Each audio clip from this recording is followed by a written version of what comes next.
Bismillahirrahmanirrahim. Assalamualaikum warahmatullahi wabarakatuh. Alhamdulillahirabbil alamin. Wa asyhadu an la ilaha illallah wahdahu la syarika lah. Wa asyhadu anna Muhammadan abduhu wa rasuluh. Sallallahu wasallam alaihi wa ala alihi wa sahbihi wa man ihtada bihadihi wastanna bisunnatihi ila yaumiddin. Amma ba'd. Kaum muslimin dan muslimat yang semoga dirahmati oleh Allah Subhanahu wa taala. Kita lanjutkan kajian Bulughul Maram di dalam Babul Miyah, bab tentang air. Pada pertemuan yang lalu kita telah membahas apa-apa yang berkaitan dengan sisa atau bekas minum dari kucing, maka dihukumi sebagai sesuatu yang suci. Walaupun ada sebagian ulama yang berpendapat bahwasannya kucing termasuk hewan yang najis, itu dari kalangan Hanafiyah. Akan tetapi pendapat yang lebih sesuai dengan dalil-dalil adalah sucinya bekas minum ataupun tubuh dari kucing. Ini adalah mazhab jumhur ulama.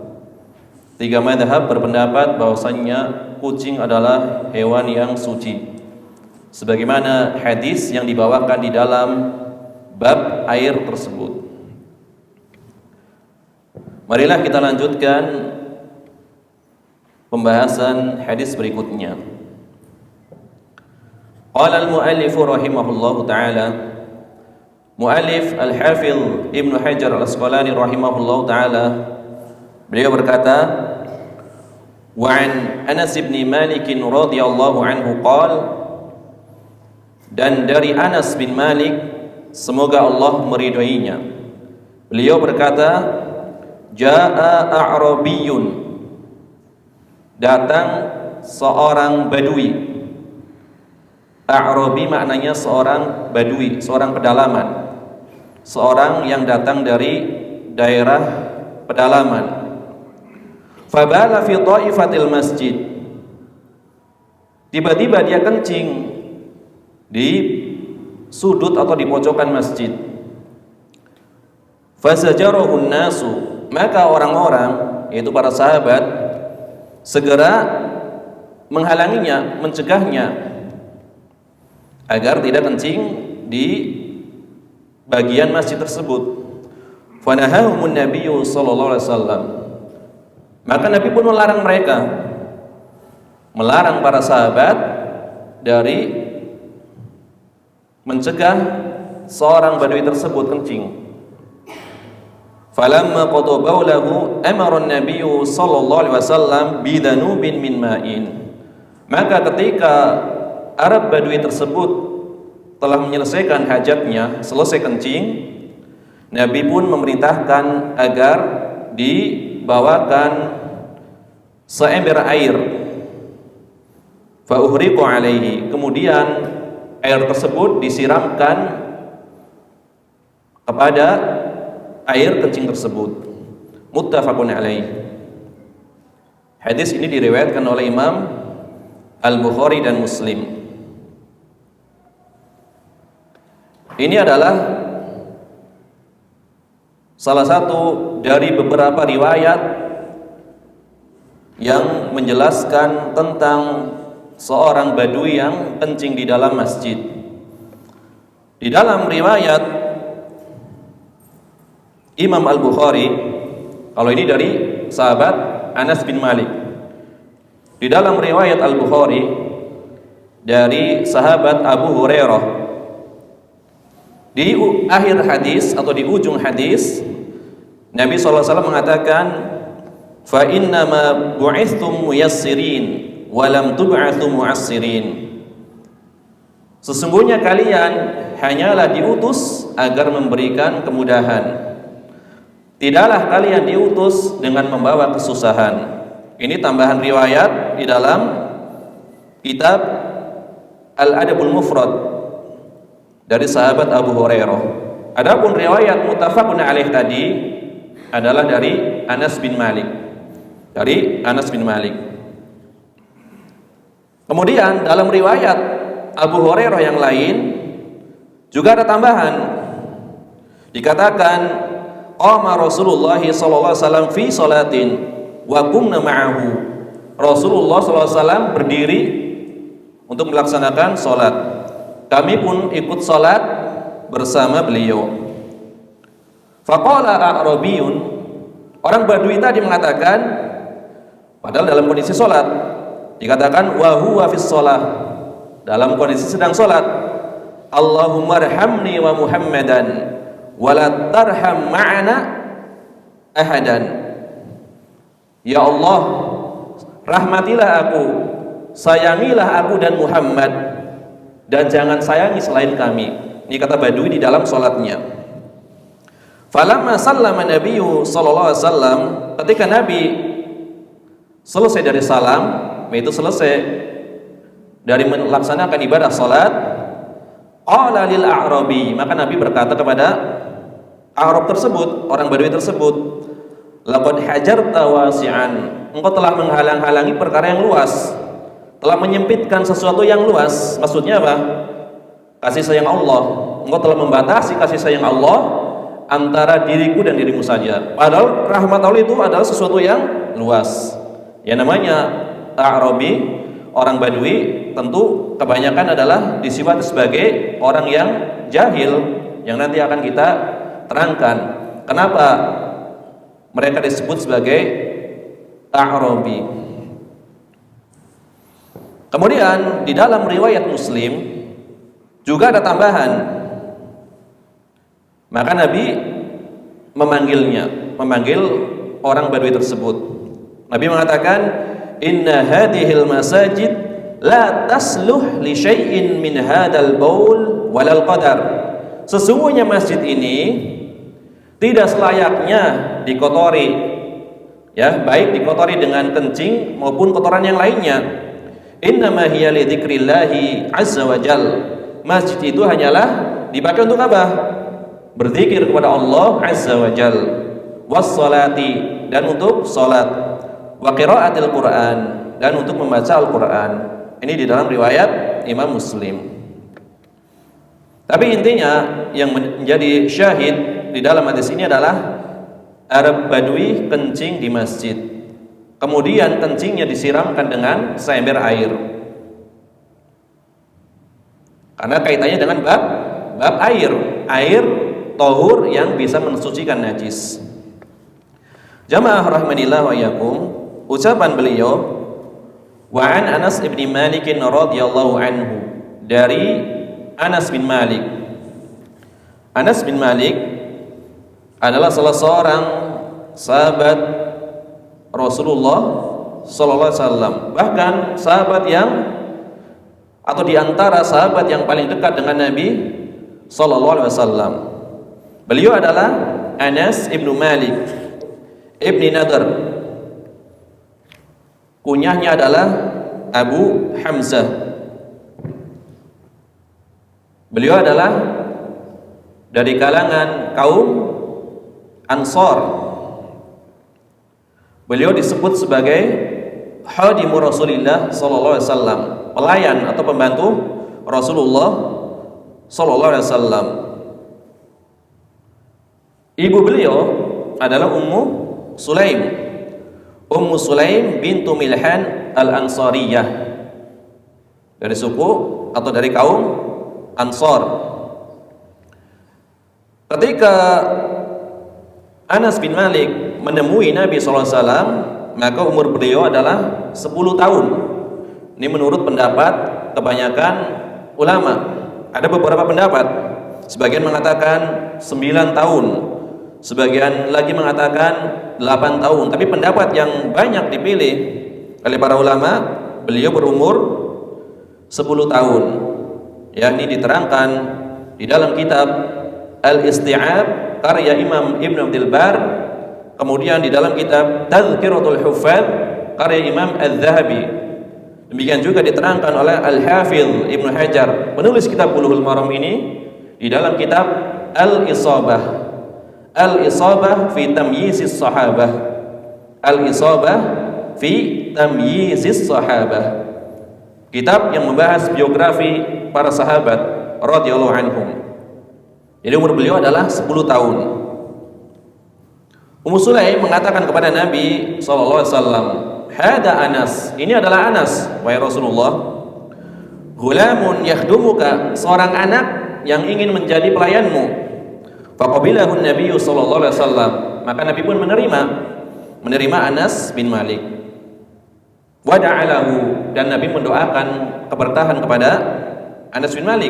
Nabi mengatakan, "Allahumma aktsir malahu wa waladahu wa adkhilhul jannah."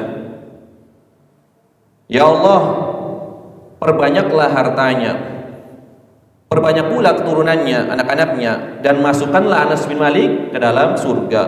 Doa yang luar biasa. Kebaikan di dunia maupun di akhirat. Banyak harta, banyak anak, masuk surga. Qala Anas, maka Anas mengatakan, "Fara'aitu tsnatain," maka aku telah melihat kebenaran Nabi SAW di dalam doanya, melihat dua hal yang didoakan oleh Nabi SAW. Itu apa? Banyak harta dan panjang umur. Kata Anas, "Wa ana arju ats-tsalitsah," aku mengharapkan yang ketiganya, yaitu apa? Masuk ke dalam surga. Maka kata Anas bin Malik, "Aku telah menguburkan keturunanku." Karena umurnya Anas bin Malik kan panjang.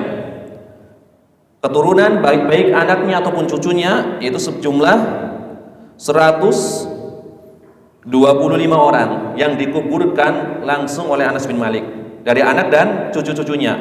125 orang, kecuali satu orang, yaitu seorang anak dari anak laki-lakiku, satu cucu laki-laki dari anak laki-lakiku, aku tidak menguburkannya. Adapun yang selainnya, yang 125, aku menguburkannya sendiri.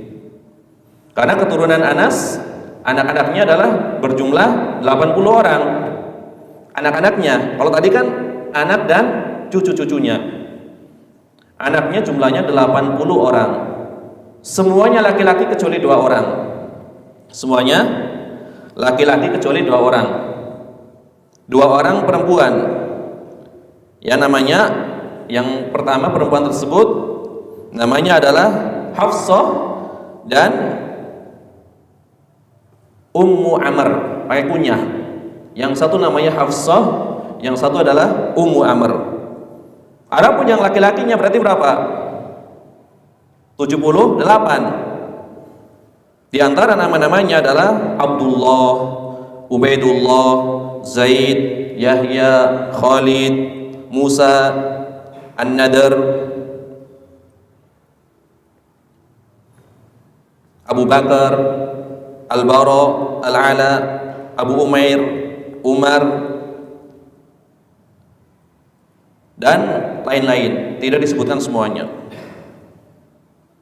Jadi anaknya jumlahnya 80, yang perempuan hanya 2 orang, Hafsah dan Ummu Amr. Dan Anas bin Malik termasuk di antara sahabat yang paling banyak meriwayatkan hadis, termasuk dari muksirin, termasuk dari 7 orang yang paling banyak meriwayatkan hadis. Urutan ketiga dari Abu Hurairah, kemudian Ibnu Umar, kemudian Anas bin Malik. Hadis yang diriwayatkan sekitar 2226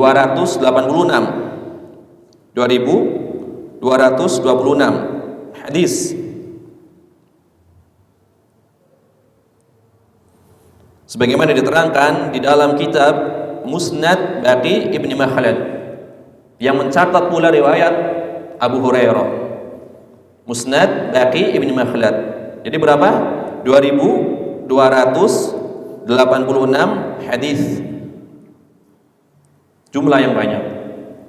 Karena muksirin minimal adalah 1000 hadis. Minimal adalah 1000 hadis yang diriwayatkannya. Dan beliau adalah seorang sahabat yang dikatakan wafat terakhir kali di Basrah. Sahabat yang tinggal di Basrah yang wafat terakhir kali. Wafat pada tahun 90 menurut sebuah riwayat. Riwayat yang lain wafat pada tahun 93. Tapi yang dikuatkan oleh para muhaqqiq adalah wafat pada tahun 90 Hijriah. Umurnya pun para ulama berbeda pendapat. Sebagian ulama berpendapat bahwasanya umur beliau ketika itu adalah 110 tahun. Sebagian ulama berpendapat umur beliau 107 tahun. Sebagian ulama yang lain umur beliau adalah 103 tahun. Sebagian ulama yang lain berpendapat umur beliau hanyalah 99 tahun. Ini banyak khilaf ya tentang berapa umurnya, kemudian tahun wafatnya. Yang mengenai Anas bin Malik itu para ulama banyak berbeda pendapat. Dan beliau adalah sahabat, salah seorang sahabat yang pernah ditemui oleh Imam Abu Hanifah. Imam Abu Hanifah pernah bertemu dengan beliau. Dalam sebuah riwayat disebutkan Imam Abu Hanifah melihat Anas bin Malik. Melihat Anas bin Malik radhiyallahu anhu. Jamaah rahmanillah wa iyyakum. Kemudian dikatakan di sini jaa a'rabiyun. Datang seorang A'rabi. Sebenarnya lafaz atau kalimat al-A'rabi ini sebagai jamak dari Arabi. Jadi ada al-Arab, itu seorang Arab. Anak keturunan Ismail disebut sebagai al-Arab, orang Arab. Nisbatnya al-Arabiyyu, pakai ya unisbah. Al-A'rabiyyu ini jamak. Ini jamak. Tetapi kalimat jamak ini kata para ulama tidak ada mufradnya, tidak ada kalimat tunggalnya. Jadi meskipun kalimatnya jamak a'rabiyun, maknanya adalah bisa untuk satu orang. Tadi dikatakan datang a'rabi, datang seorang. Maka kalimat a'rabi ketika menjadi istilah tidak ada kalimat tunggalnya. Jadi hanya jamak saja karena menunjukkan sebagai satu kabilah atau satu orang. Ini jamak dalam arti menunjukkan kiasan, ya, kiasan sekelompok kabilah ataupun satu orang khusus, yaitu dari daerah pedalaman atau bahasa kitanya badui, orang pedalaman. Jadi tidak dijamakkan kembali, tidak pula dimufradkan. Jadi lafaznya jamak. Karena sebagian ada yang mengatakan a'rabi meskipun jamak dijamakkan lagi dan tidak dimufradkan. Kenapa? Kalau dimufradkan berarti nanti mufradnya Arab, orang Arab, Arabi. Padahal Arabi ini umum, baik yang di perkotaan ataupun yang di pedesaan ataupun pedalaman. Maka tidak dikembalikan kepada mufradnya. Ini para ulama membahas istilah ini. Jadi kalau dikembalikan kepada mufradnya Arabiyun nanti jadi umum, baik yang di pedalaman ataupun yang di perkotaan. Maka intinya Arabi ini adalah dinisbatkan untuk orang Arab khusus, yaitu di pedalaman yang sifatnya kasar, yang sifatnya dikatakan sebagai orang-orang yang jahil, yang bodoh, orang-orang yang jahil, orang-orang yang jauh dari peradaban ketika itu.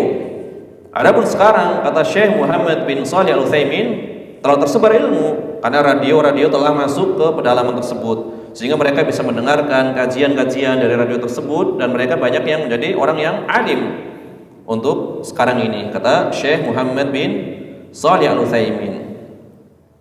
Di sini para ulama Juga berbeda pendapat siapa A'rabi yang dimaksud. Karena kan nggak disebut namanya, hanya disebut seorang Badui. Siapa seorang Badui di sini? Maka kata Al-Hafidh Sirajuddin Ibnul Mulaqqin, Al-Hafidh Sirajuddin Ibnul Mulaqqin, salah seorang guru dari Al-Hafidh Ibnu Hajar Al-Asqalani, di dalam kitab beliau Syarhul Umdah, Syarah Umdatul Ahkam, yang nama kitab lengkapnya adalah Al-I'lam bi Fawaidi Umdatil Ahkam, Syarah Umdatul Ahkam yang paling luas. Beliau mengatakan, Ibnul Mulaqqin mengatakan, saya tidak melihat para ulama menyebutkan atau berbicara tentang siapa orang A'rabi ini. Berarti mubham, tidak ada kejelasan. Akan tetapi aku mendapati di dalam kitab Ma'rifatis Sahabah, kata beliau, karya Abu Musa Al-Asbahani, bahwasanya diriwayatkan dari hadisnya Sulaiman ibnul Yasar, bahwasannya seorang A'rabi ini namanya adalah Dzul Khuwaisirah Al-Yamani. Dzul Khuwaisirah, ya memang tabiatnya kasar. Hadis-hadis tentang Khawarij, Dzul Khuwaisirah Al-Yamani. Ini dari riwayat Sulaiman ibni Yasar. Akan tetapi para ulama mengatakan ini riwayat yang mursal. Mursal, riwayat seorang tabi'in, langsung dari Nabi SAW tanpa perantara sahabat. Berarti mursal. Karena Sulaiman ibnu Yasar adalah seorang tabi'in, bahkan termasuk di antara fuqaha yang 7. Jadi ada 7 ulama ahli fikih di kota Madinah. Salah satunya adalah beliau, Sulaiman ibnu Yasar. Nanti ada Urwah bin Zubair. Nanti ada lagi Kharijah ibni Zaid ibni Thabit. Jumlahnya 7. Maka dikatakan sebagai riwayat yang mursal. Maka keadaan hadis ini adalah hadis yang dhaif. Ini sebagaimana diterangkan oleh Al-Hafidh Ibnu Hajar di dalam kitab beliau Fathul Bari. Di dalam kitab beliau Fathul Bari, ketika menjelaskan riwayat yang dibawakan oleh guru beliau Imam Ibnul Mulaqqin dalam Syarhul Umdah, maka tidak tegas diketahui siapa nama dari A'rabi tersebut. Maka inilah alasan kenapa para ulama tidak menyebutkan siapa A'rabi tersebut, karena tidak ada riwayat yang tegas. Riwayatnya hanya sampai pada riwayat tabi'in, riwayat yang mursal. Maka kesimpulannya tidak diketahui dengan tegas siapa nama A'rabi tersebut.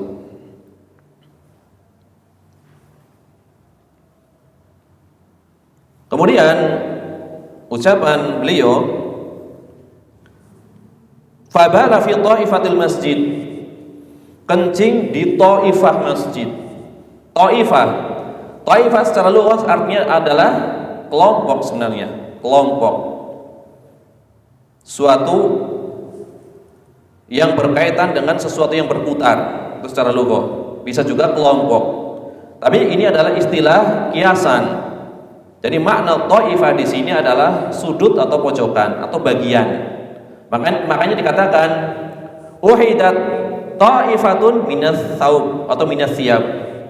Uhidat ta'ifatun minas thiyab. Dia ambil dari potongan pakaian atau baju. Jadi ta'ifah maknanya adalah potongan, bagian. Yang dimaksud ta'ifah dalam hadis ini adalah bagian dari masjid, yaitu pojokannya. Walaupun ta'ifah nanti maknanya banyak. At-ta'ifah al-mansurah, golongan yang mendapatkan pertolongan, sekelompok orang yang mendapatkan pertolongan. Ya maknanya di sini adalah ta'ifah, maknanya adalah bagian masjid, yaitu pojokannya. Fazajarahun nas, kemudian orang-orang pun, yaitu para sahabat, hendak mencegahnya, menghalang-halanginya agar dia tidak meneruskan kencingnya. Ya, zajarahun nas. Para sahabat mencegah Arab Badui tersebut. Fanahahumun Nabiyyu sallallahu alaihi wasallam. Nabi pun melarangnya. Nabi pun melarangnya. Dalam riwayat lain Nabi mengatakan, la tuzrimuhu, la tuzrimuhu. Da'uhu, kata Nabi SAW. Jangan kalian putuskan kencingnya, biarkan saja. La tuzrimuhu, da'uhu. Jangan kalian putuskan kencingnya, biarkan saja. Nabi hanya memerintahkan dibawakan apa di sini? Dzanub min ma'in. Dzanub maknanya adalah ember yang penuh dengan air. Tidak dikatakan sebagai dzanub kecuali apabila ember tersebut telah terisi dengan air. Jadi dzanub bukan sembarang ember, ember yang penuh dengan air. Kalau ember biasa namanya bukan dalwun, namanya bukan dzanub, tapi namanya adalah dalwun atau ina. Ada ember kosong, belum disebut sebagai dzanub. Kalau embernya penuh dengan air, maka namanya adalah dzanub. Tapi di sini dikatakan bidzanubin min ma'in. Dengan ember yang penuh dengan air dari air. Kalau kita terjemahkan secara letternya seperti itu. Dibawakan ember yang penuh dengan air dari air. Padahal kalau dikatakan dzanub saja sudah cukup. Dikatakan dzanub saja sudah cukup. Maka min ma'in ini sebagai penegas dan penguat, sebagai penjelas dan penguat. Jadi fungsinya sebagai kalimat yang memperjelas dan mempertegas atau penguat. Bidzanubin min ma'in. Padahal dzanub sudah diketahui maknanya adalah ember yang penuh dengan air. Kemudian dikatakan fa uhriqu alaihi. Asalnya adalah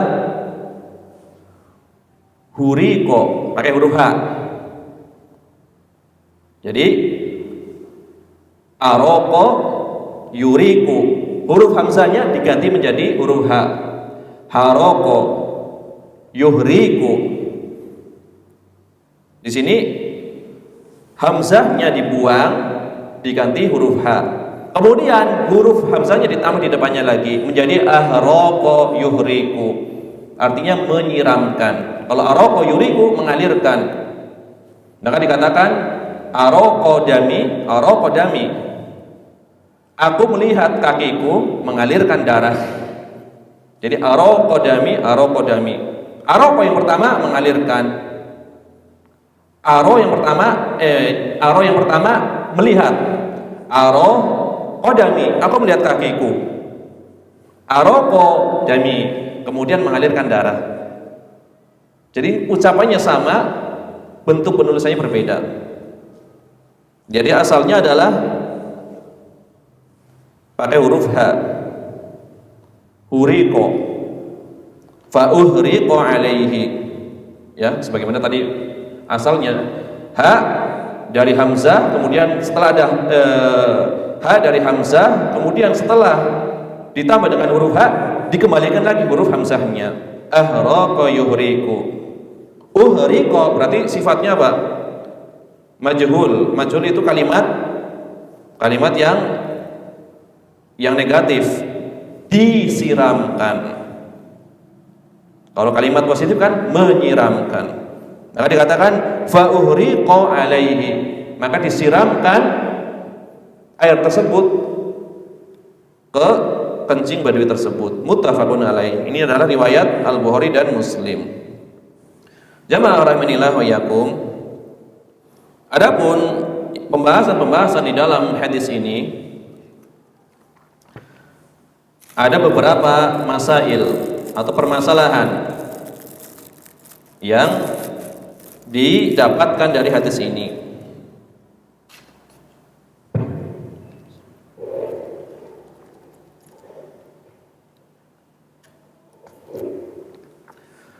Masalah yang pertama, pembahasan yang pertama adalah yang berkaitan dengan baulul adami, kencingnya anak Adam.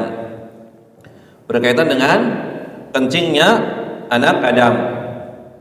Al-Imam An-Nawawi di dalam kitab beliau Syarhul Muhadzab, nama lengkapnya Al-Majmu' Syarhul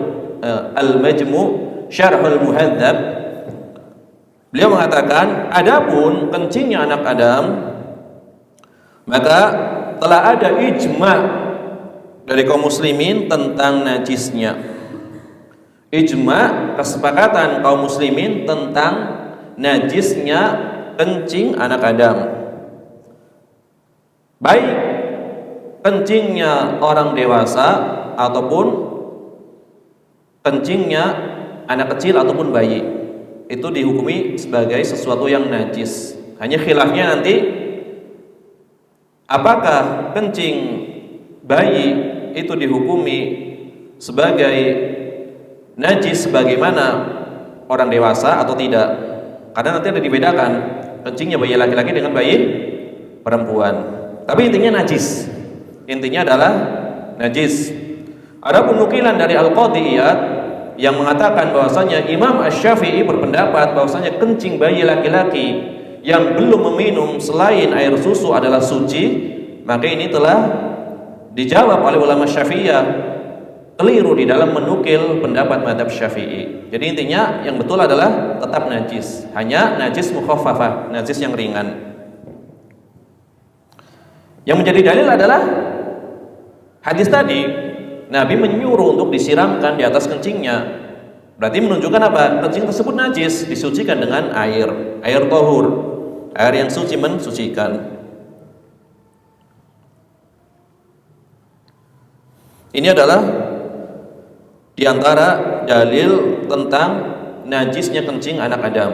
Dalil yang lain adalah sebuah riwayat di dalam Sahihain, riwayat Bukhari dan Muslim. Dikatakan anna Nabiyya sallallahu alaihi wasallam, bahwasanya Nabi sallallahu alaihi wasallam marra biqabrain yu'adzaban, melewati dua kuburan. Nabi pernah melewati dua kuburan, yang keduanya sedang diazab, maksudnya penghuninya. Marra biqabrain yu'adzaban, melewati dua kuburan, yang kedua penghuninya sedang diazab. Faqala, maka Nabi mengatakan tentang penghuni kuburan tersebut, satu dari dua penghuni tersebut diantaranya dikatakan kana la yastatiru min baulihi, sesungguhnya penghuni kuburan tersebut salah satunya tidak menjaga dirinya dari kencingnya. Di dalam riwayat lain Nabi mengatakan istanzihu minal baul, bersucilah kalian dari kencing. Fa inna amata adzabil qabri minhu, ya, fa inna amata adzabil qabri minhu, karena umumnya kebanyakan azab di kuburan itu disebabkan dari kencing, yaitu seorang tidak menjaga dirinya dari kencing, tidak bersuci. Maka ini adalah umumnya penyebab kebanyakan seorang disiksa di dalam kuburan. Ini dalam riwayat yang lain. Intinya dua riwayat tersebut menunjukkan bahwasanya kencing dihukumi sebagai sesuatu yang najis, kencingnya anak Adam. Ini adalah pembahasan yang pertama berkenaan dengan kencing anak Adam. Kemudian pembahasan yang kedua berkaitan dengan kotorannya, kotoran anak Adam. Tadi kencingnya, sekarang kotorannya. Ghaitul adamiyyi, kotoran anak Adam. Ini juga telah dinukil ijma oleh Imam An-Nawawi pula di dalam kitab tadi Syarhul Muhadzab. Maka dikatakan la farqa baina ghaitis shahir wal kabir bil ijma'. Tidak ada perbedaan pendapat tentang najisnya anak Adam, baik anak kecil ataupun orang dewasa. Kalau tadi kencing, anak kecil dibedakan, anak kecil yang laki-laki yang belum minum selain air susu. Adapun kotorannya tidak dibedakan. Kata Imam Nawawi, adalah telah terjadi atau telah ada ijma, kesepakatan kaum muslimin tentang kotoran anak Adam adalah sesuatu yang najis. Ini adalah pembahasan yang kedua. Adapun pembahasan yang ketiga, ini dikatakan tadi apa?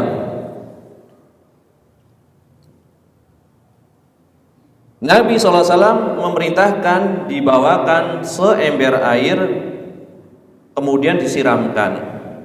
Maka pembahasan yang ketiga, apakah disyaratkan untuk mensucikan tanah yang terkena najis dengan air atau dengan bahan yang lainnya? Apakah harus dengan air?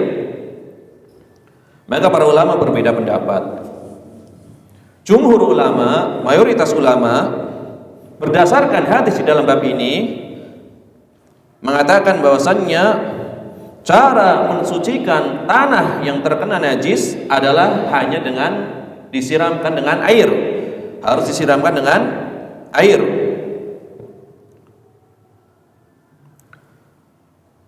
Apabila tanah tersebut telah kering, maka tetap harus disiramkan dengan air pula. Ini adalah pendapat jumhur ulama.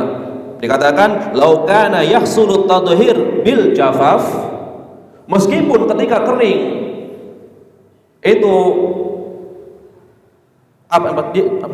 dikatakan di sini lau kana yahsulut tadhhir bil jafaf lama hasalat taklif fi talabil ma. Di antara alasan jumhur ulama, seandainya bumi tersebut, tanah tersebut bisa kering kemudian menjadi suci, artinya sucinya dengan cara mengeringkan, maka Nabi SAW tidak mungkin menyuruh menyiramkan air kepada najis tersebut. Ini salah satu alasannya. Seandainya dengan keringnya bumi, dengan keringnya tanah, najis itu bisa disucikan, maka Nabi tidak mungkin menyuruh para sahabat menyiramkan kencing tersebut dengan seember air. Ini salah satu alasan jumhur ulama. Adapun madhab Abu Hanifah, kemudian madhabnya Imam Muhammad ibn Hasan, kemudian madhabnya Abu Yusuf, bahwasannya najis itu bisa disucikan dengan cahaya matahari ataupun angin. Apabila ada najis di tanah, kemudian terkena sinar matahari, kemudian menjadi kering tanah tersebut, atau kena angin, ada kencing di tanah, kena angin, kemudian menjadi kering, hilang baunya, maka otomatis tanah tersebut menjadi suci. Ini adalah pendapat madhab Abu Hanifah dan sebuah riwayat di dalam madhab Hambali. Sebuah riwayat di dalam madhab Hambali.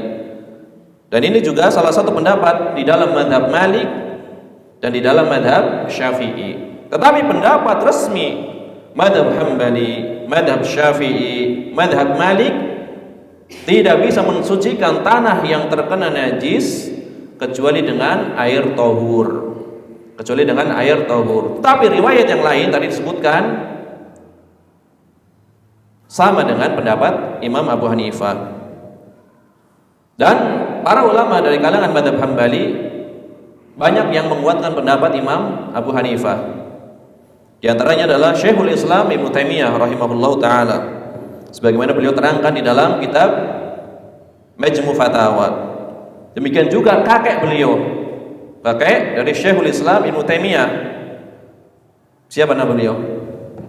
Kakek dari Syekhul Islam Ibnu Taimiyah, ulama besar di kalangan madhab Hambali, Abul Barakat Majduddin Abul Barakat Abdus Salam bin Taimiyah. Karena Ibnu Taimiyah kan Ahmad nama beliau, Ahmad Ibnu Abdul Halim Ibnu Abdus Salam. Berarti kakek beliau Abdus Salam, yang gelarnya Majduddin, punyanya Abul Barakat.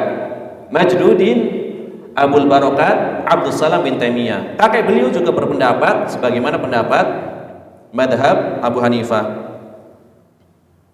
bahwasanya najis di tanah itu bisa dikeringkan, bisa disucikan apabila menjadi kering, baik dengan sebab panas matahari ataupun sebab angin. Dan ini juga pendapat yang dipilih oleh Syekh Muhammad bin Shalih Al-Utsaimin dalam kitab beliau Asy-Syarhul Mumti.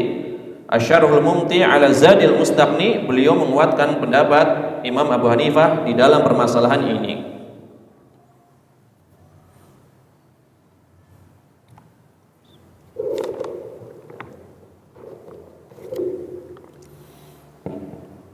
Kemudian mereka pun menjawab yang menjadi alasan jumhur ulama tadi.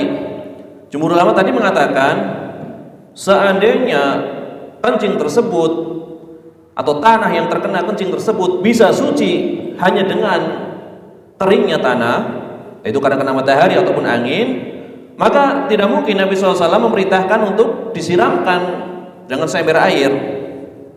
Maka dijawab di sini bahwasanya Nabi memerintahkan disiramkan dengan seember air itu adalah agar cepat saja najisnya hilang, agar lebih cepat najisnya hilang, bukan suatu keharusan, sehingga kalau langsung disiramkan dengan air maka najisnya lebih cepat hilang, bukan karena tidak bisa disucikan dengan zat yang lainnya ataupun dengan proses yang lainnya. Di antara dalilnya adalah sebuah riwayat dari Abdullah bin Umar. Beliau mengatakan, kanatil kilabu tuqbilu wa tudbiru fil masjid. Dalam riwayat yang lain, kanatil kilabu tabulu. Dahulu anjing itu kencing di dalam masjid, keluar masuk, dalam riwayat lain kencing. Otomatis kencingnya anjing najis. Kencingnya anjing adalah sesuatu yang najis. Maka dikatakan falam yakunu yarushuna syai'an min dzalik, tidak ada seorang sahabat pun yang menyiramkan bekas kencing tersebut. Padahal diketahui ketika itu kalau anjing keluar masuk masjid kemungkinan besar adalah kencing. Ketika itu masjidnya masih lantainya menggunakan tanah, maka tidak disiramkan. Tidak ada satupun para sahabat yang menyiramkan.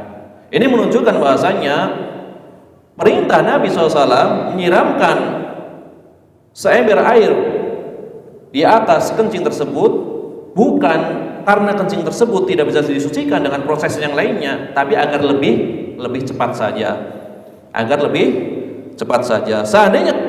Seandainya kering setelah beberapa jam kemudian hilang baunya ataupun bekasnya, tentu sudah dihukumi sebagai sesuatu yang suci. Akan tetapi dengan disiram dengan air lebih cepat menghilangkan najis tersebut. Ini adalah jawaban kenapa Nabi SAW memerintahkan para sahabat menyiramkan seember air kepada kencing tersebut. Ini adalah yang berkaitan dengan apakah harus disyaratkan menggunakan air untuk mensucikan tanah yang terkena najis atau tidak. Maka yang dipilih oleh banyak muhakkik, para peneliti mutakhirin adalah pendapat Imam Abu Hanifah. Ya, pendapat Imam Abu Hanifah.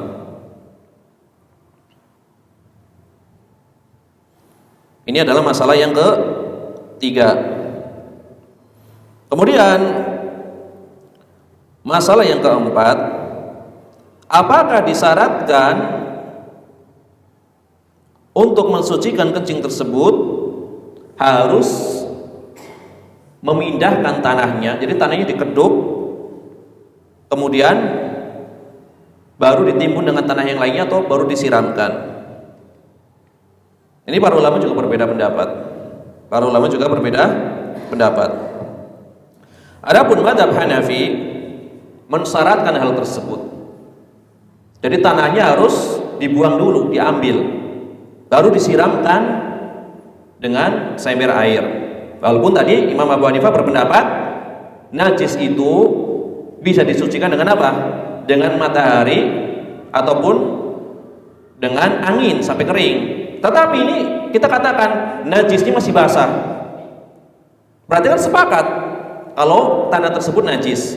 Maka jumhur ulama tidak mensyaratkan harus dibuang dulu tanahnya, langsung disiram saja. Menurut jumhur ulama, disiram dengan seember air maka langsung suci. Tetapi mazhab Abu Hanifah, dan ini keunikan mazhab Abu Hanifah, dari sisi prosesnya lebih longgar, tetapi dari sisi keadaan najisnya lebih sempit. Kalau jumhur ulama prosesnya lebih sempit, jadi harus dengan air. Ini jumhur ulama, harus dengan air, tidak bisa suci dengan matahari ataupun angin. Abu Hanifah bisa suci dengan matahari ataupun dengan angin, yang penting kering. Begitu kering langsung suci. Ini Imam Abu Hanifah. Dari sisi proses mudah, lebih luas. Jumhur lebih sempit, lebih berat, karena harus disiramkan dengan air. Tetapi ketika keadaan tanah tersebut masih najis, berarti masih basah, menurut jumhur ulama lebih mudah, hanya disiramkan saja langsung, hanya disiramkan saja. Sedangkan Abu Hanifah ketika tanahnya masih basah harus dipindahkan dulu, dikeduk dulu tanahnya, baru disiramkan. Jadi keunikannya di situ. Dari satu sisi sempit, dari satu sisi luas. Imam Abu Hanifah mensyaratkan tanahnya harus dikeduk, kemudian dipindahkan, baru disiram. Ini kalau mau proses pensucian najis secara langsung. Kalau mau dibiarkan berarti nunggu kering saja, tentu lama nunggu kering. Tapi kalau mau langsung, tidak bisa langsung disiram dengan air. Ini adalah mazhab Abu Hanifah. Apakah mazhab Abu Hanifah mengatakan seperti itu dengan ra'yunya atau dengan dalil? Tentu dengan dalil. Tentu dengan dalil. Di antaranya dalil yang digunakan oleh Imam Abu Hanifah, yaitu mensyaratkan tanah tersebut harus dikeduk atau dipindahkan, adalah sebuah riwayat bahwasanya Nabi SAW mengatakan, khudhu ma bala alaihi minat turab fa'alquhu wa ahriku ala makanihi ma'an. Ambillah bagian tanah yang dikencingi tadi, kemudian buang, lemparkan, kemudian buang. Wa ahriku ala makanihi ma'an. Kemudian tanah yang tadi, yang dikeduk tadi, bagian yang dikeduk tadi, siramkanlah dengan air. Jadi tidak cukup disiramkan dengan air, dibuang dulu tadi tanah yang terkena kencing tersebut. Ini adalah dalil dari Imam Abu Hanifah. Maka dikatakan memang betul ada riwayat seperti itu. Akan tetapi riwayat ini adalah riwayat yang mursal juga. Kemudian Imam Ibnu Hajar Al-Asqalani di dalam kitab At-Talkhisul Habir menghukumi riwayat tersebut adalah riwayat yang tidak sahih, riwayat yang mungkaroh, riwayat yang mungkar. Apa itu riwayat yang mungkar? Sebuah hadis yang dhaif menyelisih riwayat yang sahih, itu mungkar. Kalau syadz, hadis yang sahih menyelisih riwayat yang lebih sahih, itu syadz. Sama-sama sahih, tapi sahihnya menyelisih riwayat yang lebih sahih. Kalau mungkar bertentangan dengan riwayat yang sahih. Ini sebagaimana dikatakan oleh Al-Hafidz Ibnu Hajar di dalam kitab At-Talkhisul Habir, sebuah kitab yang mentakhrij hadis-hadis dari kitab Asy-Syarhul Kabir karya Imam Ar-Rafi'i.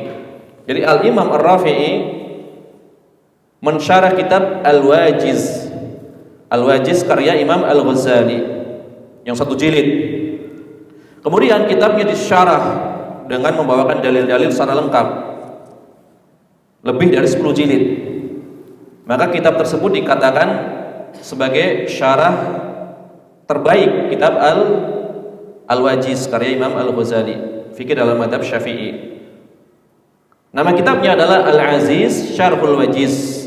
Al-Aziz Syarhul Wajiz. Cuma para ulama menambah kalimat depannya Fathul Aziz. Fathul Aziz Syarhul Wajiz, atau lebih populer dengan istilah Asyarhul Kabir, syarah yang besar. Nah, di dalam kitab tersebut itu kan banyak hadis-hadisnya, riwayat-riwayatnya. Maka riwayatnya dikeluarkan di dalam kitab tersendiri, ditakhrij hadis-hadisnya, yaitu oleh Imam Sirajuddin Ibnul Mulakin, guru Al-Hafidz Ibnu Hajar. Sirajuddin Ibnul Mulakin, dengan nama kitab Al-Badrul Munir fi Takhrij Ahadits Ar-Rafi'il Kabir. Al-Badrul Munir fi Takhrij Ahadits Ar-Rafi'il Kabir. Takhrij hadis yang dibawakan oleh Imam Ar-Rafi'i dalam syarah beliau Asy-Syarhul Kabir. Kemudian kitab ini diringkas oleh Al-Hafidz Ibnu Hajar Al-Asqalani dalam kitab At-Talkhisul Habir. Maka beliau Al-Hafidz Ibnu Hajar di dalam kitab At-Talkhisul Habir mengatakan riwayat yang dibawakan oleh mazhab Hanafi adalah riwayat yang mungkaroh, riwayat yang mungkar, berarti adalah riwayat yang dhaif, maka tidak bisa dijadikan sebagai hujjah. Keharusan memindahkan tanah yang dikencingi kemudian baru disiram dengan air adalah berdasarkan riwayat yang dhaif, maka hukumnya otomatis menjadi hukum yang dhaif. Tidak perlu harus memindahkan tanah tersebut. Inilah mazhab jumhur ulama. Ya, cukup disiramkan dengan air saja, ya, tanpa dibuang tanahnya. Ini adalah yang berkaitan dengan tanah yang dikencingi, apakah harus dipindahkan dulu, apa tidak perlu dipindahkan. Kemudian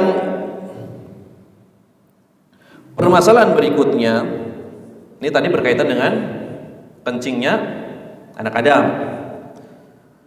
Permasalahan berikutnya adalah yang berkaitan dengan kencingnya ataupun kotoran dari hewan.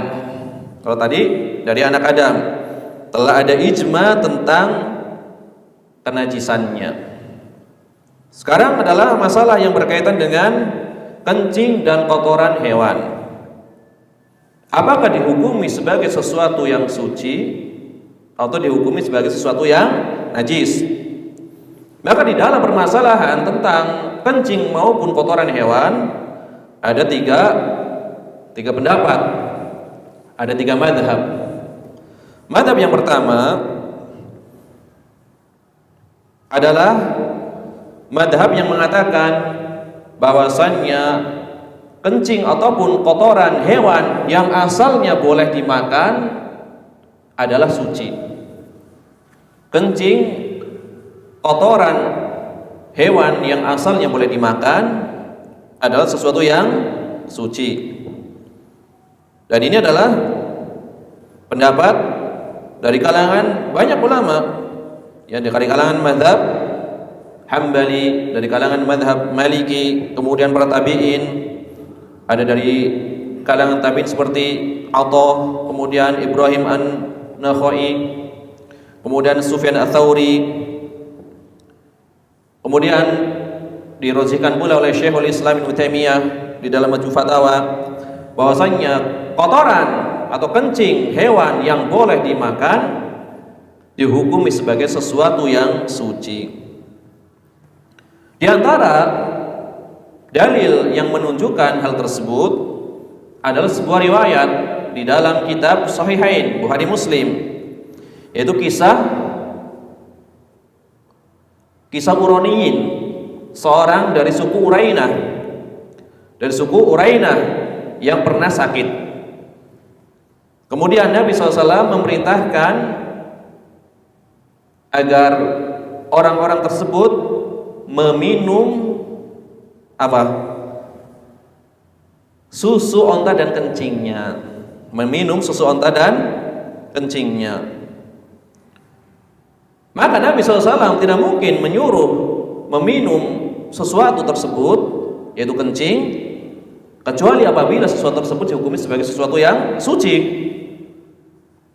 Di sini dalam rangka untuk berobat. Itu berobat dengan sesuatu yang najis tidak diperbolehkan. Karena najis adalah sesuatu yang haram. Kita dilarang berobat menggunakan sesuatu yang haram, di antara sesuatu yang najis. Maka ketika Nabi menyuruh meminum susu dan kencingnya, kencing onta, maka menunjukkan bahwasanya kencing hewan yang asalnya boleh dimakan adalah sesuatu yang suci. Ini adalah dalil yang pertama.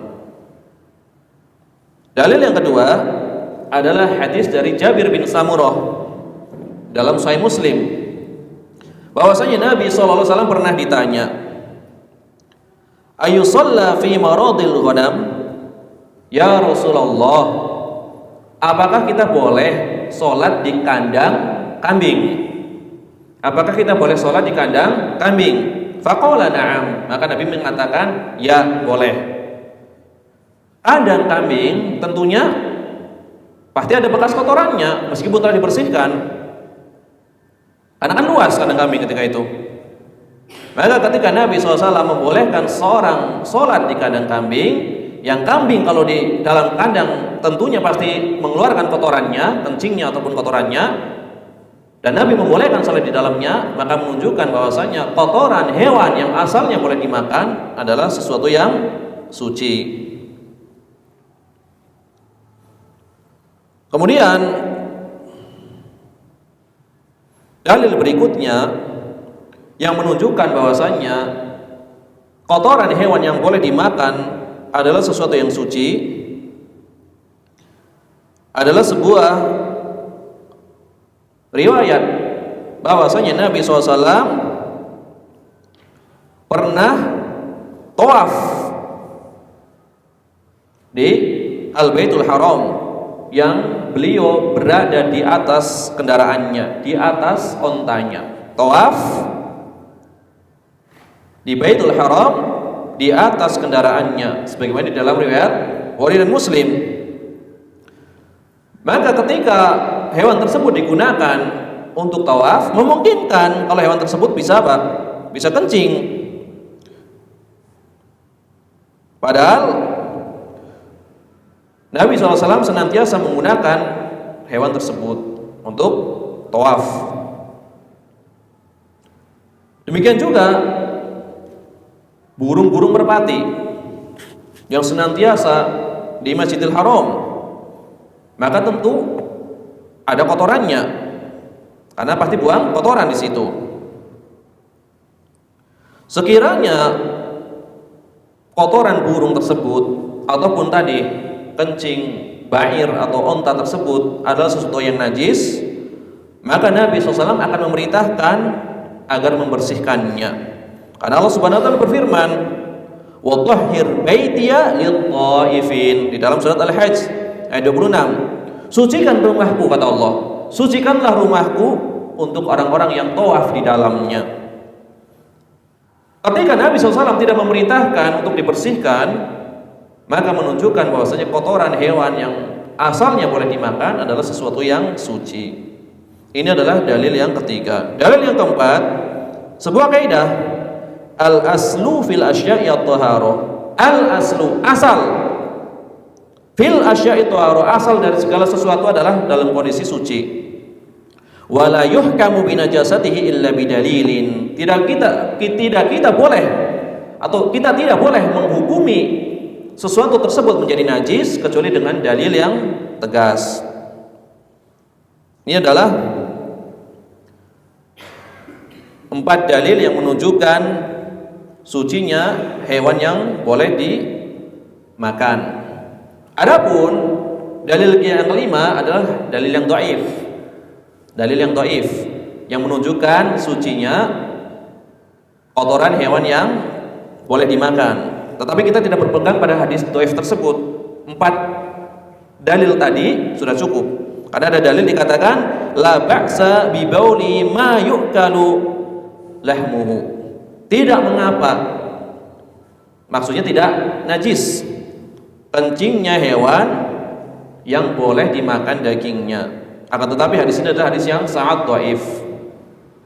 Hadis ini adalah hadis yang sangat dhaif, maka kita tidak berpegang pada dalil dhaif tersebut. Tetapi dalil yang sahih tadi atau 4 penjelasan tadi sudah mencukupinya. Ini bagi yang mengatakan bahwasannya kotoran hewan yang boleh dimakan adalah sesuatu yang suci. Ya, dalil tadi la ba'sa bi baulin ma yukalu lahmuhu, dalil dhaif, tidak kita berpegang dengan dalil tersebut. Kemudian mazhab yang kedua adalah najisnya seluruh kotoran hewan. Najisnya seluruh kotoran hewan. Ini hewan yang di darat maksudnya ya, bukan di laut. Kalau di laut ada hadis khusus. Ini hewan yang di darat, yang tidak di laut. Seluruh kotorannya adalah najis. Kalau tadi dikecualikan hewan yang boleh dimakan. Pendapat kedua adalah pendapat mazhab Syafi'i. Pendapat kedua adalah pendapat mazhab Syafi'i.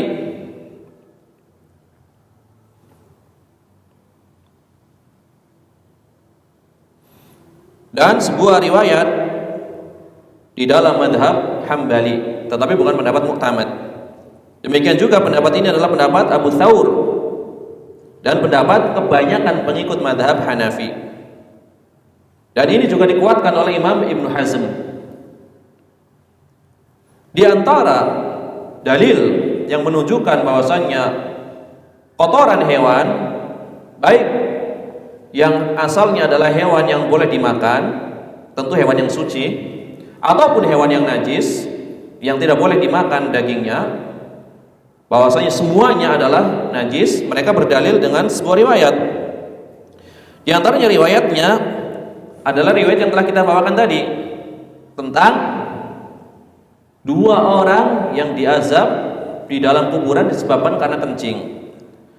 Istanzihu minal baul, bersucilah kalian dari kencing. Al baul fa inna 'amata 'adzabil qabri minhu, karena sesungguhnya kebanyakan azab kubur itu disebabkan karena kencing.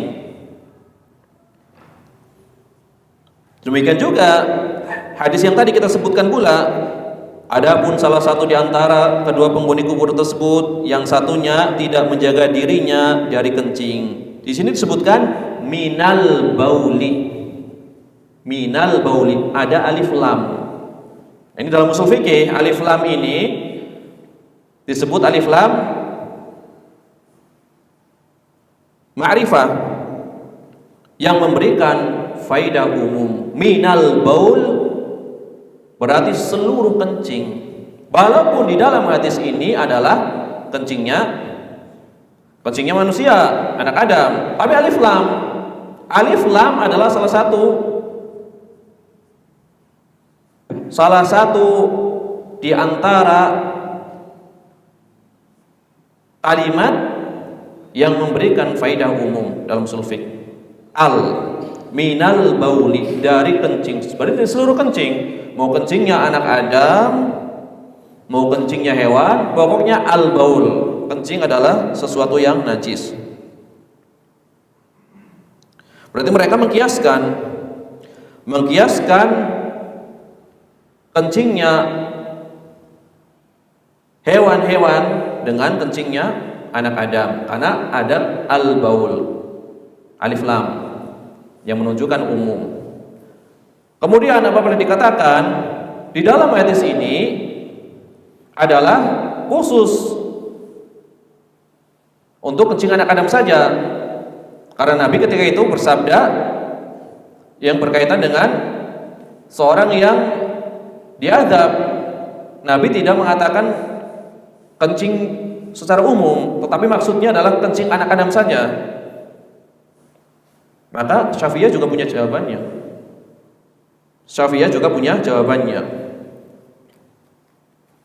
Ketika kencingnya anak Adam saja itu adalah sesuatu yang najis, padahal Allah telah berfirman, walaqad karramna bani Adam, sesungguhnya kami telah memuliakan Bani Adam.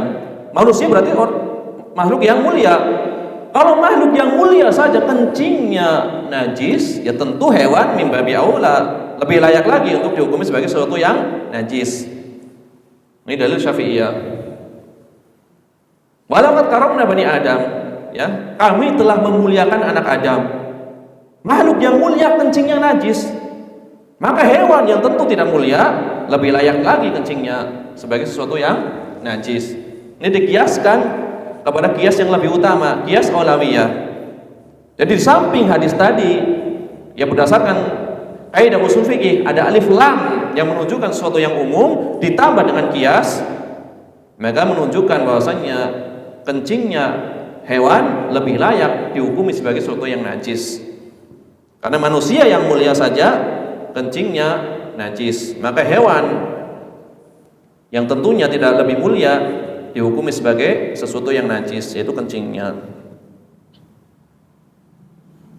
Ini adalah dalil dari mazhab Syafi'i bahwasanya kencing hewan baik yang boleh dimakan ataupun yang tidak boleh dimakan semuanya najis. Ini adalah mazhab yang kedua. Adapun mazhab yang ketiga adalah seluruh kotoran hewan itu suci. Jadi yang najis hanya kotoran anak Adam saja. Ini mazhab yang ketiga. Ini adalah mazhab yang ketiga yang dikuatkan oleh beberapa ulama. Sedikit tapi. Di antaranya adalah pendapat dari Imam Asy-Sya'bi. Di antaranya adalah sebuah riwayat dari Imam An-Nakhai. Demikian pula dihikayatkan oleh Al-Imam Al-Ismaili dan selainnya dari Ibnu Wahab, murid dari Imam Malik bin Anas. Dan ini adalah salah satu pendapat dari kalangan Zahiriyah selain Ibnu Hazm. Karena Ibnu Hazm mengikuti pendapat siapa tadi? Al-Imam Asy-Syafi'i. Zahiriyah umumnya mengikuti pendapat bahwasanya kencing ataupun kotoran seluruh hewan adalah suci. Jadi yang najis hanya kotoran manusia. Ini pendapat ini dirojihkan oleh Imam Asy-Syaukani. Jadi ada 3 madhab. Madhab yang pertama adalah madhab jumhur ulama, membedakan antara hewan yang boleh dimakan dengan hewan yang tidak boleh dimakan. Kalau hewan yang boleh dimakan, kotorannya suci. Hewan yang tidak boleh dimakan, kotorannya najis. Ini jumhur ulama. Sebagian ulama di antara madhab Syafi'i, sebagian pengikut madhab Hanafi dan pendapat Imam Ibnu Hazm, seluruh kotoran hewan dihukumi sebagai sesuatu yang najis. Baik yang asalnya boleh dimakan, apalagi yang asalnya haram, semuanya najis. Adapun pendapat yang ketiga, yang najis itu hanyalah kencingnya anak Adam. Ini pendapat sebagian ulama, Imam Asy-Sya'bi, kemudian Imam An-Nakhai dan kebanyakan pengikut Zahiriyah. Demikian juga dikuatkan oleh Imam Asy-Syaukani.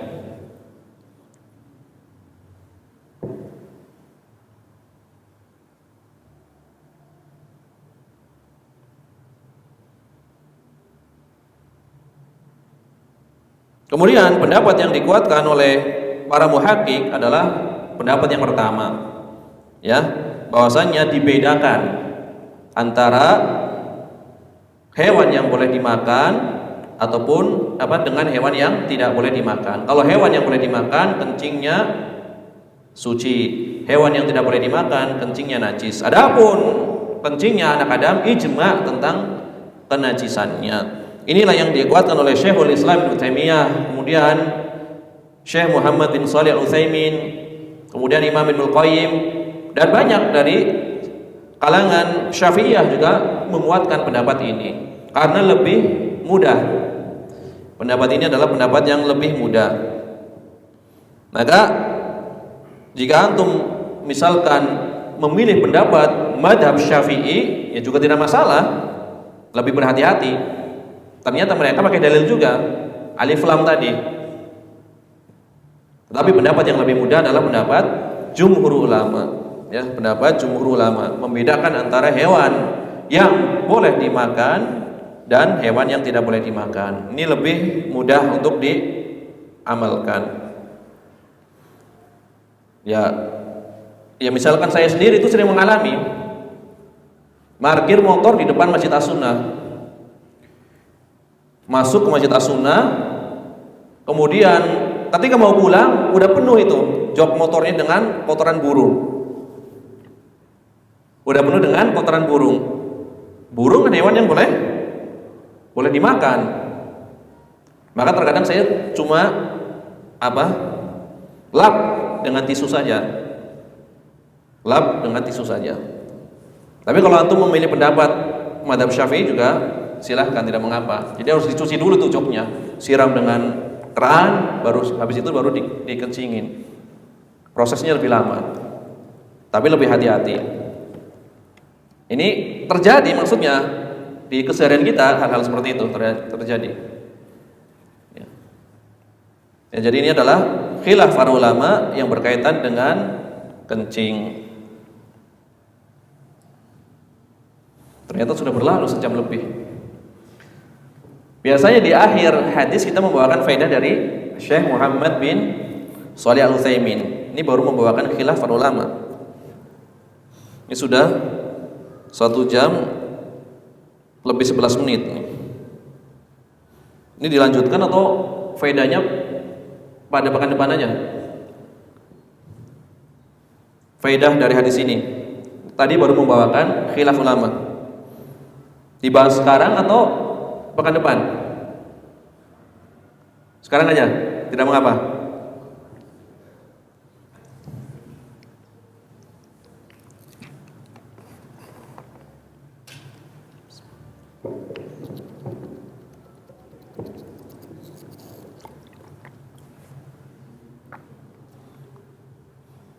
Ya, kita membawakan faedah dari Syekh Muhammad bin Shalih Al-Utsaimin.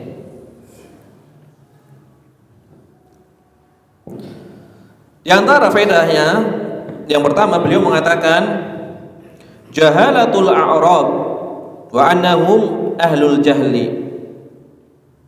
Faedah pertama adalah tabiat dari a'rab, orang-orang Badui adalah bodoh, disifati sebagai ahlul jahli, kata Syekh Muhammad bin Shalih Al-Utsaimin. Sebagaimana Allah Subhanahu wa taala berfirman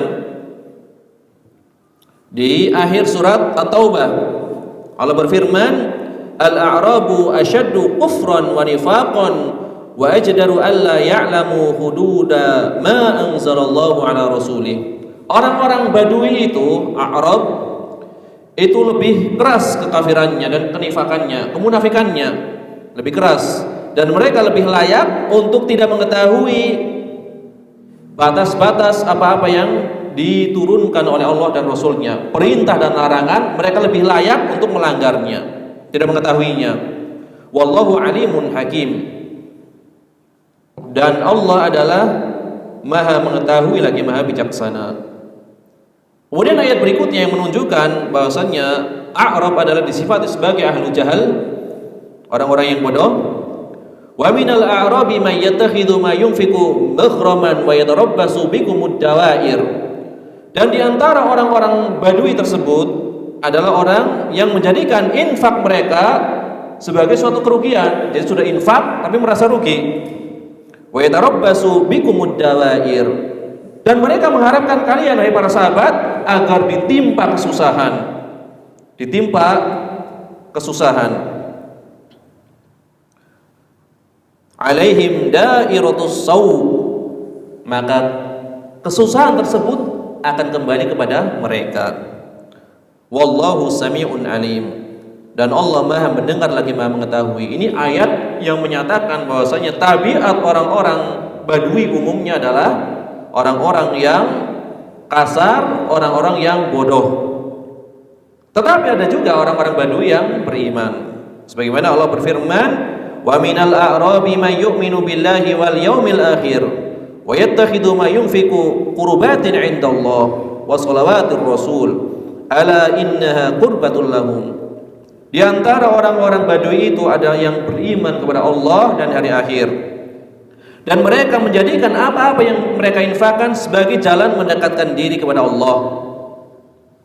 Dan doa atau keselamatan untuk Rasulullah sallallahu alaihi wasallam.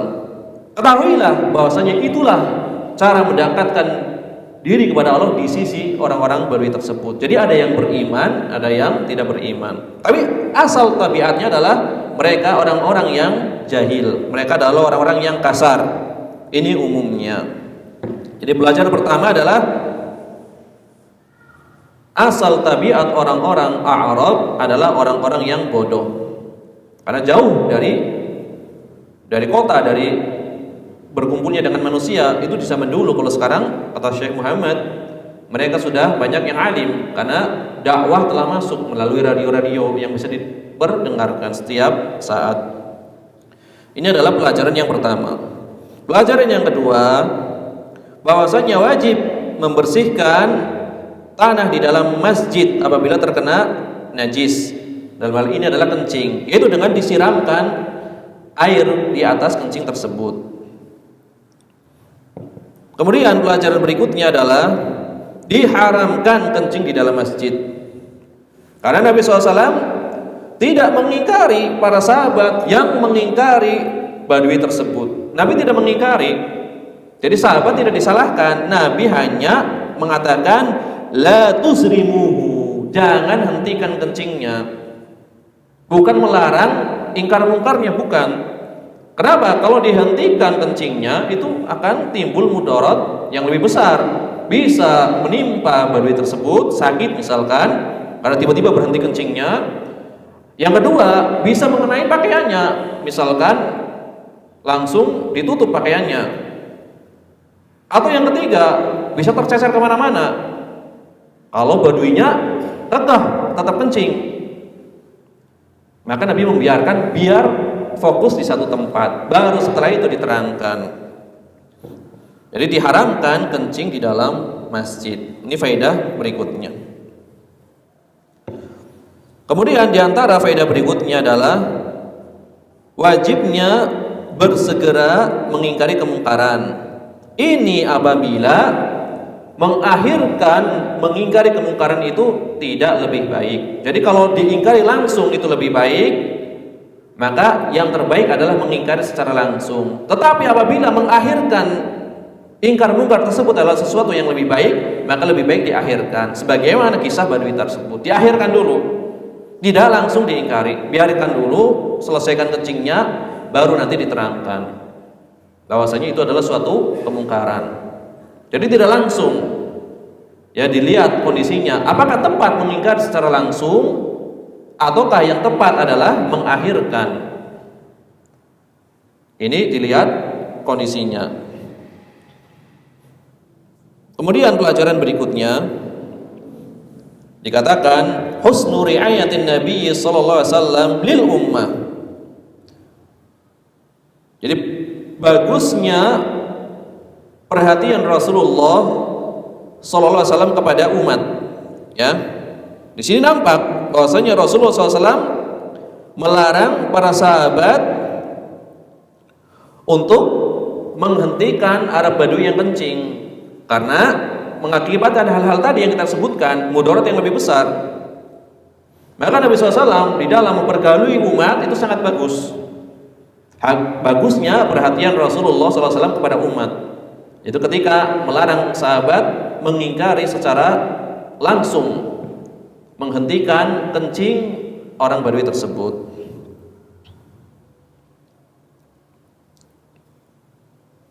Kemudian pelajaran berikutnya bahwasanya tanah tersebut tidak bisa suci kecuali dengan air. Berdasarkan hadis ini, tidak bisa suci dengan cahaya matahari, tidak bisa suci dengan angin. Karena Nabi tadi memerintahkan disiramkan dengan seember air. Berdasarkan hadis ini, walaupun Syekh Muhammad bin Shalih Al-Utsaimin memilih pendapat Imam Abu Hanifah, tapi beliau sedang membawakan faidah. Dari hadis ini diambil faidah tanah tersebut hanya bisa disucikan dengan air. Walaupun beliau memilih pendapat Imam Abu Hanifah, apabila kering dengan sendirinya maka sudah mensucikan. Makanya sering saya katakan, mengambil faidah bukan berarti mengamalkan yang ada di faidah tersebut. Jadi melatih mengeluarkan hukum dari hadis tersebut. Saya mengatakan dari hadis ini diambil faidah, bumi, tanah yang terkena najis hanya bisa disucikan dengan air berdasarkan hadis ini karena Nabi memerintahkan. Tetapi beliau berpendapat mengikuti pendapat Imam Abu Hanifah. Kalau kering dengan sendirinya maka sudah mensucikan. Ya, nanti ada contohnya, misalkan sholat berjamaah lebih baik daripada sholat sendirian dengan 27 derajat. Maka kita katakan faedah dari hadis ini, sholat jamaah adalah tidak wajib. Faedahnya, karena kan sholat sendiri dapat pahala 1 derajat, sholat berjamaah 27. Seandainya sholat sendiri tidak baik, ya tentu tidak ada pahalanya. Seandainya berdosa tentu tidak ada pahalanya. Hanya saja sholat berjamaah lebih baik. Itu faidah dari hadis. Ternyata orang yang mengambil faidah ini berpendapat sholat jamaah wajib. Bisa-bisa saja dengan hadis yang lainnya. Dengan hadis yang lainnya. Jadi ada faidah dari hadis, ada pilihan pendapat setelah mengumpulkan seluruh hadis. Contohnya tentang qunut subuh, misalkan sunnah. Dari hadis ini bahwasanya sunat subuh terus menerus sunnah, misalkan. Ternyata dia berpendapat qunut subuh bid'ah. Bisa saja dari hadis yang lainnya. Jadi ada mengambil faidah, mengeluarkan hukum dari hadis, ada memilih pendapat. Itu dua perkara yang berbeda.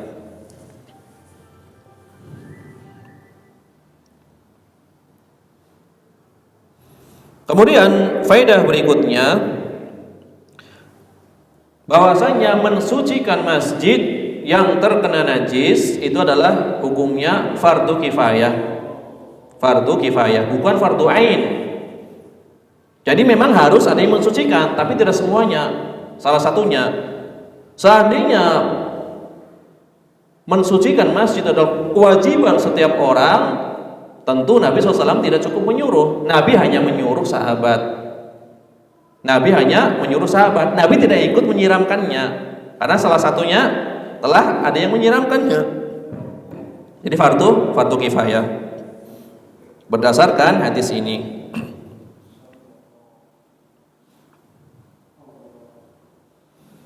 Kemudian di dalam hadis ini juga terdapat kaidah di dalam usul fiqh yang bunyinya idza ta'aradat mafsadatani ru'ya a'dhamuhuma dararan birtikabi akhaffihima. Jika terjadi pertentangan antara dua kemudaratan atau dua kerusakan, maka perlu diperhatikan mana yang lebih berat mudaratnya dengan mengambil mudarat yang terkecil, yang paling ringan. Ini ada dua mudarat nih. Kencing di masjid tentu kerusakan, menjadikan masjid najis. Tetapi kalau dicegah, kerusakannya lebih banyak. Si badui mungkin bisa sakit karena tiba-tiba menghentikan kencingnya. Yang kedua, bajunya jadi najis karena kencingnya. Yang ketiga, kencingnya tercecer kemana-mana. Jadi sekadar kencing adalah kerusakan, tetapi kalau dicegah kerusakannya bisa lebih besar. Maka dikatakan tadi kaidahnya idza ta'aradat mafsadatani ru'ya 'adhamuhuma dararan birtikabi akhafihima. Jika terjadi pertentangan dua kerusakan, maka diperhatikan mana yang paling besar kerusakannya dengan mengambil darar atau mudarat yang paling kecil, yang paling ringan. Atau dalam kaidah yang lain dikatakan daf'u a'dhamid dararain birtikabi akhafihima, menolak dua kemudaratan dari kemudaratan yang paling besar dengan cara mengambil yang paling ringannya. Dari hadis ini. Jadi ada kaidah daf'u a'dhamid dararain, menolak kemudaratan dari dua mudarat yang paling besar mudaratnya dengan mengambil yang paling ringan. Ini adalah salah satu kaidah fikih, turunan dari kaidah yang 5. Ada kaidah besar 5. Ini turunan dari kaidah la darara wa la dirar. La darara wa la dirar. Tidak boleh membuat kemudaratan baik untuk diri sendiri dan orang lain. Turunannya adalah ini kaidahnya. Jika bertemu dua kerusakan, maka diperhatikan mana kerusakan yang paling besar dengan mengambil yang paling ringan. Dengan mengambil yang paling ringannya.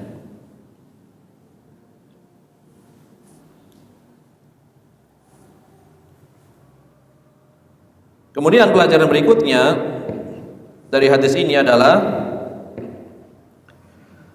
penghormatan terhadap masjid. Sudah selayaknya kita menghormati masjid. Hal ini ditunjukkan dengan sikap Nabi SAW. Ketika orang tersebut selesai buang air, beliau kan memanggilnya. Kemudian beliau mengatakan, sesungguhnya masjid ini tidak layak ya terhadap sesuatu dari kencing dan kotoran. Masjid ini hanyalah digunakan untuk apa? Berzikir kepada Allah Azza wa Jalla, kemudian sholat dan membaca Al-Quran. Dan sikap para sahabat dengan segera melarangnya disetujui Nabi SAW, hanya saja mereka disuruh untuk apa? Berlemah lembut. Karena Nabi di ujung hadis tadi mengatakan sesungguhnya kalian diutus dalam rangka memberikan kemudahan, tidak memberikan kesulitan. Ya. Jadi tidak dilarang ingkar mungkarnya, tetapi adalah Nabi memberikan anjuran agar berlemah lembut. Jadi ini penghormatan terhadap masjid. Masjid harus dihormati. Tidak boleh dilakukan sesuatu yang kotor di dalamnya. Di antaranya adalah kencing di dalam masjid. Kemudian pelajaran berikutnya adalah disukai berlemah lembut dan tidak kasar terhadap orang-orang yang bodoh. Disukai bersikap lemah lembut dan tidak kasar terhadap orang-orang yang bodoh. Ada orang-orang bodoh kalau dikasarin malah makin menjadi-jadi. Maka tetap diterangkan tapi dengan cara yang lemah lembut. Kemudian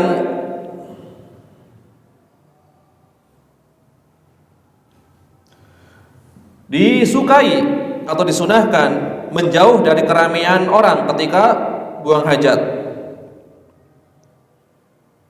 terutama apabila dia buang hajat besar, ya bukan kencing.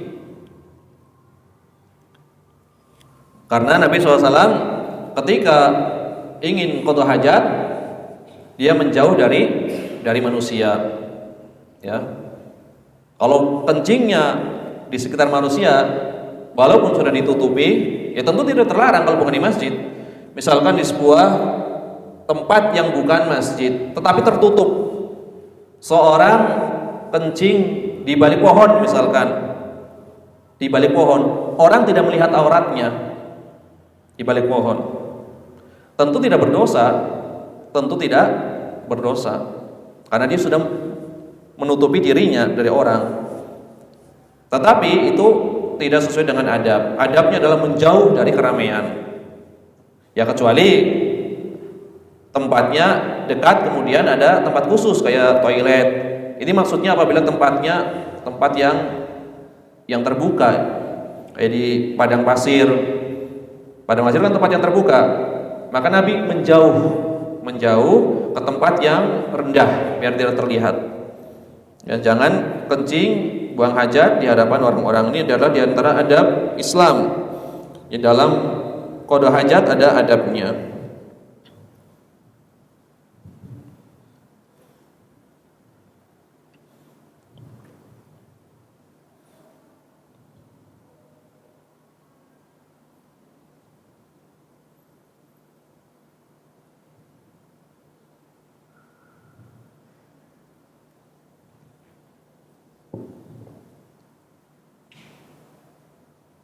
Kemudian pelajaran yang terakhir, kalau dibawakan semua kebanyakan nanti. Hal-hal yang berkaitan dengan hukum syariat dari dosa atau sanksi bagi orang yang melanggarnya itu hanya berlaku bagi orang-orang yang telah mengetahui hukumnya. Tadi orang Arab Badui itu tidak tahu hukumnya, dikiranya boleh saja kencing di mana saja, maka tentu tidak berdosa. Ya, orang-orang bodoh tidak didosa. tidak berdosa, tetapi harus diajarkan agar mereka selalu komitmen di dalam menetapi apa yang diperintahkan oleh Allah dan Rasulnya, serta menjauhi apa-apa yang dilarang. Jadi pelanggaran yang menyebabkan adanya dosa adalah bagi orang yang telah mengetahuinya, bukan bagi orang yang jahil, orang yang bodoh. Orang badui bodoh tadi, maka tidak dihukumi sebagai suatu yang dosa, tapi mungkar. Sesuatu yang mungkar, yang harus diingkari, tetapi dia tidak mendapatkan dosa karena belum tahu. Jadi berlaku hukuman itu bagi orang-orang yang telah mengetahui hukum tersebut. Ya, sebenarnya masih sangat banyak faedah yang bisa diambil dari hadis ini. Tadi nanti takut kepanjangan. Ya, jadi kesimpulan yang bisa diambil dari hadis ini itu dua perkara. Satu adalah ijma tentang ijma tentang najisnya kencing anak Adam. Itu satu. Pelajaran yang kedua, kencing hewan yang boleh dimakan ataupun kotorannya adalah suci. Adapun kencing hewan yang tidak boleh dimakan, maka kotorannya ataupun kencingnya adalah najis. Dan ini pendapat yang pertengahan. Kan tadi ada 3 pendapat. Yang satu ekstrem kanan, semuanya suci. Yang satu ekstrem kiri, semuanya najis. Pendapat yang pertengahan membedakan yang boleh dimakan atau yang halal dagingnya maka kencingnya suci, yang haram dimakan maka kencingnya najis. Jadi pendapat yang moderat. Umumnya pendapat yang moderat biasanya lebih dekat dengan kebenaran. Umumnya, karena kan kaum muslimin adalah kaum yang wasatiyah, yang pertengahan. Maka dianjurkan apabila ada suatu perkara khilaf para ulama antara memilih pendapat yang lebih hati-hati atau memilih pendapat yang lebih moderat. Jangan yang terlalu keras atau jangan yang terlalu longgar, moderat. Tetapi itu bukan standar pendapat yang paling kuat, bukan. Salah satu indikasi saja. Kata Syekh Muhammad bin Shalih Al-Utsaimin, umumnya pendapat pertengahan itu lebih dekat dengan kebenaran umumnya. Akan tetapi terkadang pendapat yang lebih ketat terkadang lebih dekat dengan kebenaran. Jadi keumumannya saja, bukan keharusan pendapat yang moderat pasti yang lebih kuat. Jadi dalam hal ini yang lebih moderat adalah yang membedakan tadi antara yang halal dimakan dengan yang haram dimakan. Wallahu a'lam bishawab. Ya, kita tutup dengan doa kafaratul majelis. Subhanakallahumma bihamdika asyhadu an la ilaha illa anta astaghfiruka wa atubu ilaik. Wa sallallahu wasallam ala nabiyyina Muhammad wa ala alihi wa sahbihi ajma'in wa akhiru da'wana anil hamdulillahi rabbil alamin. Wassalamu alaikum warahmatullahi wabarakatuh.